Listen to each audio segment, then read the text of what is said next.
네, 여러분 반갑습니다. 전 메가스터디에스입니다. 자, 이제 여러분 또 9평이 얼마 안 남았어요. 6월 학평 관련 퀘스트를 찍은 지 그렇게 오래된 것 같진 않은데 벌써 시간이 이렇게 흘렀고요. 여러분들 아마 다음 주 되시면 벌써 계약을 하실 거죠. 계약하고 한 2주 정도 지나면 또 9평이 올 거예요. 그래서 이제 9평을 6월 3일 기준으로 여러분들이 어떻게 대비하고 그 이후에는 어떻게 해야 될지에 대해서 간단히 정리해드리고, 사실 그거보다 중요한 게 여러분들 실전 팁이죠. 실전 팁까지 드려보도록 하겠습니다. 9월 3일 수요일에 진행이 될 거고요. 자, 요때 기준으로 이전 이후에 여러분들이 이런 걸 해주시면 좋겠다라는 겁니다. 혹시 여러분들 올해 3월, 6월 학력평가 오답 정리 안 되신 분들 혹시 계세요? 아직 시간이 있기 때문에요. 오답 정리를 좀 이전에 해주시면 너무 좋을 것 같습니다. 그 다음에 이후에는 당연히 해설 확인하시고요. 여러분들 틀린 유형, 오답 체크까지 해주시면 좋을 것 같고요. 그 다음에 올해께 바로 이제 중간고사에 들어가신 학생들이 분명히 있을 거예요. 그 학생들이 이제 학평 변형 강좌를 통해서 변형 대비까지 해주시면 되겠죠. 9평, 9월 3일 수요일 이전 이후로 여러분들이 한번 계획을 세워보시면 좋겠다라는 측면이고요. 이전에 틀린 유형 분석을 하실 때 여러분들이 이 강좌를 활용해서 해주시면 일단 좋겠죠. 일단 이 강좌를 통해서 여러분들이 문제에 대한 해설도 확인해 보실 수 있고요. 그 다음에 이제 오답 분석을, 지문을 좀 분석을 통해서 좀 꼼꼼하게 하실 수 있기 때문에 여러분들 이제 대비하시는 데 있어서도 좀 도움이 될 것이다. 그래서 활용을 좀 해보시면 좋을 것 같고요. 이후죠. 자, 이후에는 일단 절차가 이렇게 되죠. 당연히 여러분들 오답 체크 꼭 하셔야 돼요. 대부분 학생들이 일단 점수 확인하고 점수가 마음에 안 들면 오답 체크를 안 합니다. 일단 시험지를 가방에 막 꾸겨 넣어. 그죠? 그 다음에 확인 안 하시는데, 사실 가장 중요한 거는 오답 체크죠. 오답 체크가 가장 중요합니다. 그래서 여러분들이 고 학평 이후에 특히나 이제 요 학력평가 자체가 중간고사에 들어가신 학생들은 학평 변형 강좌를 확인해서 9월 학평 변형 강좌죠. 이제 새로 이제 오픈을 할 거. 그 강좌를 통해서 여러분들 내신 대비도 하시고요. 독해 실력까지 같이 잡으시면 되겠습니다. 개강 예정은 이제 9월 5일에 예정이고요. 물론 변동은 있을 수 있겠습니다만은 완간은 한 2주 안에 하도록 하겠습니다.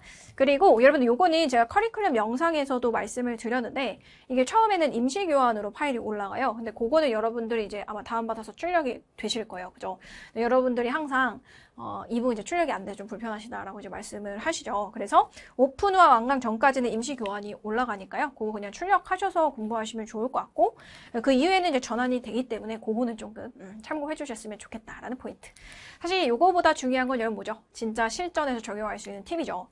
근데 제가 지난번에는 어떤 특정 유형, 여기 나와 있죠? 뭐 어휘 문제라든지 뭐 이런 것들 순서, 그 다음에 이제 무관문, 요거 관련해서 유형 관련해서 팁을 드렸어요. 좀 급박하게 여러분들이 바로 적용해 볼 수 있는 그런 팁을 사실 드렸는데, 사실 유형 팁이라는 거는 매번 먹히는 그런 팁은 없어요. 아시죠? 그건 사실 사기입니다. 그죠?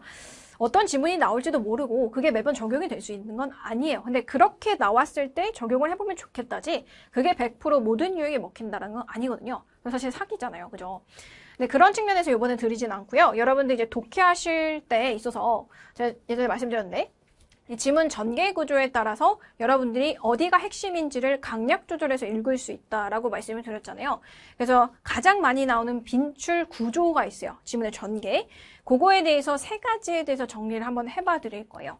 그래서 이 지문의 전개도라는 건 사실 방금 말씀드린 것처럼 유형이랑 상관없이 여러분들이 독해하실 때 기억하셔야 되는 부분이니까요. 그거 좀 참고해 보시고, 사실 요 유형 말고도 여러분들 지문의 전개 패턴은 너무 많아요. 사실 너무 많은데, 여기 써 있는 것처럼 말 그대로 가장 많이 보이는 그런 형태라고 보시면 되겠습니다. 여러분 아마 많이 들어는 보셨을 거예요. 그죠? 이제 첫 번째가 PS죠. 말 그대로 PS. 자, 어떤 문제에 대해서 지문 초반에 언급을 했어. 문제만 얘기하고 끝나는 그런 지문? 알맹이가 없습니다. 그죠? 여기다 문제를 제시했으면 뭘 줘? 해결책을 원한다고. 그죠? 해결책을 줘야 돼. 그 문제점이 뭐 사회, 정치, 경제, 과학, 어떤 질문이든 상관없어요. 어느 영역에는 문제가 존재하기 때문에 문제에 대해서 언급은 할 수 있어. 근데 거기 문제에 대해서 언급하고 끝나면 그건 알맹이가 없다고요. 그거에 대한 해결책을 제시를 해줘야 돼. 그러면 여러분 당연히 생각하실 수 있죠? 문제점이 중요하겠어? 아니야. 우리가 원하는 건 해결책이란 말이야. 여기서 핵심 포인트는 해결책이야. 이게 어떤 유형의 문제든지 간에 여러분들이 이 지문을 읽으면서 여러분들의 어떤 포인트는 저기다 둬야 된다는 거야. 들어보셨죠? 그게 이제 PS고요. 자, A, B 대조. 또는 이제 비교이죠. 2개를 뭔가 비교를 해. 요 유형은요, 요 지문의 전개는 사실 요약문에 제일 많이 나옵니다. 요약문이 보통, 얘는 이라고 얘는 이래. 라고 문제를 추출하기 때문에 이런 지문의 구조가 제일 많이 나와요. 여러분들 아마 알고 계실 건데. 이럴 때는 당연히 이제 뭐 공통점이 있을 수도 있겠지만 언제나 그러하듯 여러분들이 공부하실 때 어떤 내용으로 봐도 그런 얘기는 들어보셨을 거예요. 공통점보다 중요한 게 뭐야? 차이점이 중요한 겁니다. 차이가 중요해요. 당연히 차이점 중요하죠. 공통점보다. 그러면 여기서는 이런 지문의 전개구조에서 뭐가 중요하겠어? 핵심 포인트는 차이점입니다. 그거 들어보셨고요. 그 다음에 요거 일반적인 견해. 일반적인 견해라고 하면 우리가 흔히 생각하는 통념이나 상식에 대해서 초반에 언급합니다. 얘는 우리가 캐치하기가 되게 쉬운 게 대부분의 사람들이 이렇게 생각해. 많은 사람들이 이렇게 생각해. 일반적으로 오랫동안 이렇게 믿어왔어. 이렇게 시작이 돼요. 그럼 여러분들은 딱 거기 보자마자 센스 있게, 우린 센스 있게, 뒤에서 이거에 대해서 반박을 딱 때리겠구나. 이 생각을 하라는 얘기예요. 그러면 얘도 마찬가지야. PS 구조처럼 앞부분이 중요할까? 아니야. 당연히 반박하는 그 부분이 중요해요. 근데 얘는 케이스를 좀 두 가지로 나눌 수 있는데 반박하고 그냥 끝나는 경우도 있어요. 흐지부지. 약간 책임감 없이 끝날 수도 있어. 근데 이제 두 번째 케이스는 반박을 들었어. 근데 내가 아주 책임감을 아주 막중하게 갖고 있다 이거야. 이 글 쓰니까. 근거까지 들어준 케이스가 있어요. 그러면 근거까지 온 케이스 같은 경우는 근거까지 여러분들 챙겨주셔야 된다라는 측면. 첫 번째 PS 구조 이거 있죠. 이거에 대해서 우리가 표현 간단히만 정리해볼게요. 한번 읽어보세요. 문제를 제시할 땐 당연히 이런 표현을 쓸 수 있겠죠. 이거보다 좀 어렵게 표현될 수도 있고요. 여기 나와 있는 건 사실 약간 직설적으로 표현된 표현이에요. 그러니까 이거보다 은은하게 또 문제를 언급할 수도 있어. 맞죠? 학년이 올라갈수록 직설적으로 얘기하기보다는 약간 은은하게 문제를 풍깁니다. 그건 좀 참고하시고요. 그 다음에 이제 해결책 당연히 이런 식으로 제시할 수 있겠죠. 내가 뭐 이런 것들을 다루기 위해서 이렇게 하는 게 좋겠다라고 나는 생각한다. 뭐 이런 식으로 정리가 될 수 있겠다. 반드시 여기 나와 있는 표현은 정리가 되는 건 아니지만 만약에 이런 표현이 쓸었다라고 하면 여러분은 어디에 초점을 두시면 된다고요? 여기 해결책 제시에 여러분들이 초점을 두시면 되겠다라는 거죠. 그래서 뭐 이런 기출에 이제 PS가 있었다라는 그 유형을 한 두 가지 정도로 가지고 와봤는데 어쨌든 중요한 건 뭡니까? 뭐 문제는 사실 여러 가지가 있을 수 있겠죠. 첫 번째 거 보시면 디지털 기기 알람에 자주 방해를 받는 현대인의 집중력 문제. 여러분도 겪고 계시죠?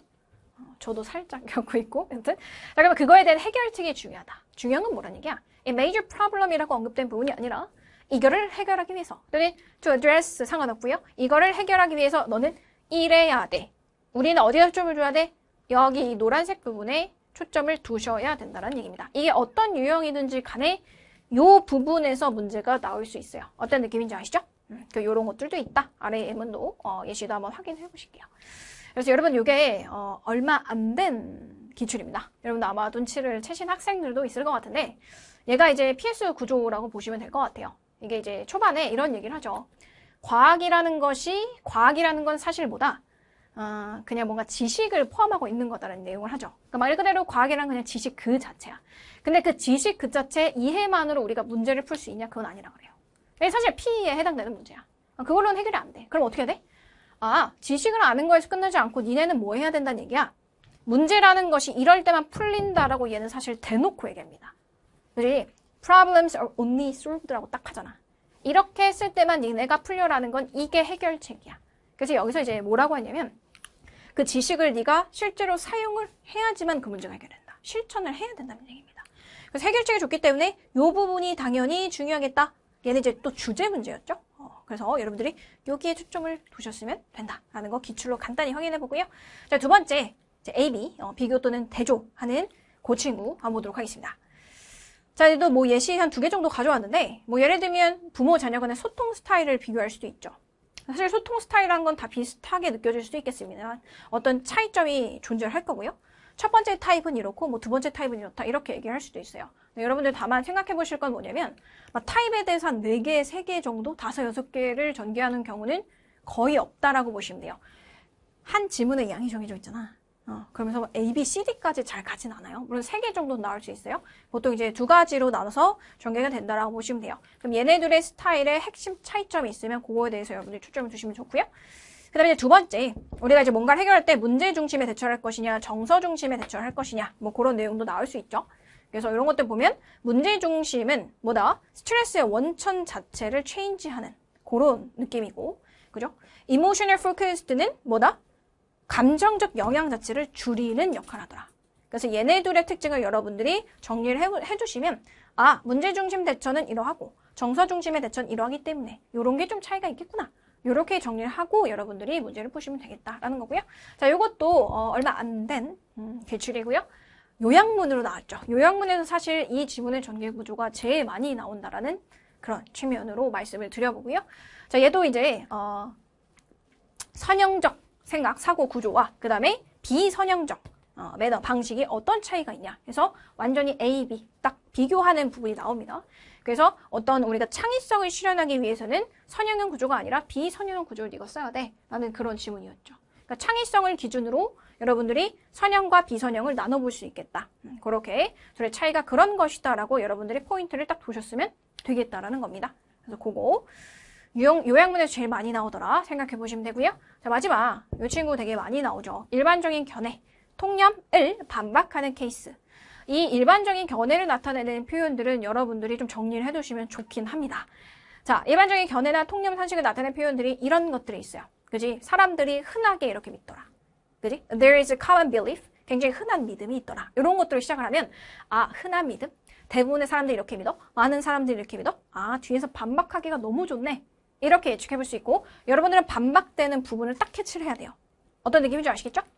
자, 여기 보세요. 이 이제 기출예지 두 개인데 1번과 2번과의 차이점 여러분 혹시 느껴지시나요?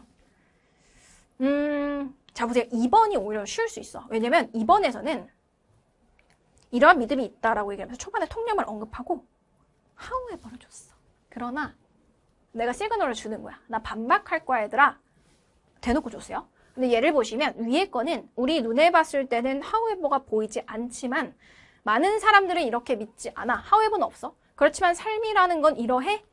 우리 눈에 보이는 반박의 시그널은 없지만 내용상으로 봤을 때는 반대되는 가치관을 논의하는 그런 흐름으로 간다라는 거예요. 그러니까 이런 것들은 잘 보셔야 돼요, 여러분들.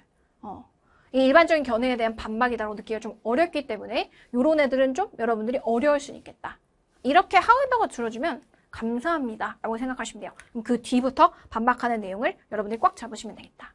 자, 여러분 요것도 아마 익숙하신 학생들이 있으실 거예요. 그죠? 시험 딱 끝나고 그냥 시험지에 막 구겨가지고 가방이 늦으신 분들 말고 내가 이제 틀린 거 하나하나씩 분석했던 학생들은 더더욱이 잘 기억이 나실 건데 이게 이제 뭐 손잡이 방향성 그거에 대한 내용이었어요. 그 소재가 좀 독특했어요. 그래서 오답으로 이제 틀리신 분들이 꽤 있었을 것 같은데 제목 문제였고 얘는 사실 굉장히 정직하게 일반 견해에 대한 반박 구조로 가는 그런 전형적인 지문입니다.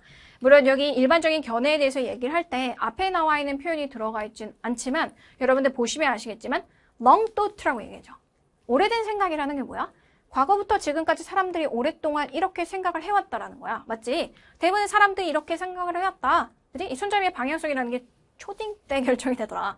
여러분이 그때 보통 이제 쓰기를 많이 하기 때문에. 그러니까 이게 일반적으로 사람들이 생각하는 건데 얘는 아주 땡큐야. 왜? however를 바로 쏘잖아. 아까 두 번째 케이스처럼. 그러나 이 가정은 얘들아 잘못됐다. 바로 반박을 해요.